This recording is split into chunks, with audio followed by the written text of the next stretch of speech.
Nililink ngayon ng marami ang sexy actress na si Kim Rodriguez sa aktor at Bulacan Governor na si Daniel Fernando. Ayon sa report, isang larawan daw ng dalawa ang naging tumpulan ng chika. Sa nasabing larawan, makikita kasi na nakaakbay ang gobernador kay Kim na may dala namang bouquet of flowers.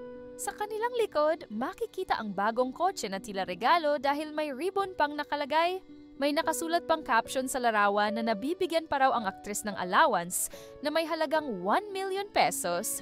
Sabi dito, Gov. Daniel Fernando, totoo ba na ang pinambili mo ng regalo na 2.6M na SUV at allowance na 1M kada magkikita kayo ni Kim Rodriguez ay galing sa 400M confidential fund ng Kapitolyo? Yan ay mismong kwento ni Konsehal Marvin Garcia na bugaw mo daw sa pambababae.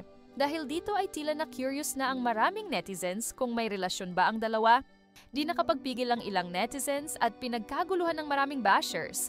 Ang TikTok account ni Kim, may nagkomento pa nga sa isa niyang post na ang sabi, "Fresh naman, iba talaga alagang Gov. Daniel, sparkling emoji."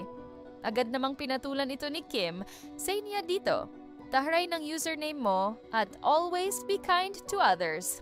Say naman ng isa pang netizen, "Deadma sa basher basta may Daniel Fernando." Binarag naman ito ni Kim at sabi, "Pikit with laughing emoji." Sa mga oras namang ito ay tila deadma naman ang gobernador sa ibinabatong issue sa kanya. At base naman sa mga naging tugon ni Kim sa mga basher niya ay tila chill lamang ito. Ano ang say mo dito?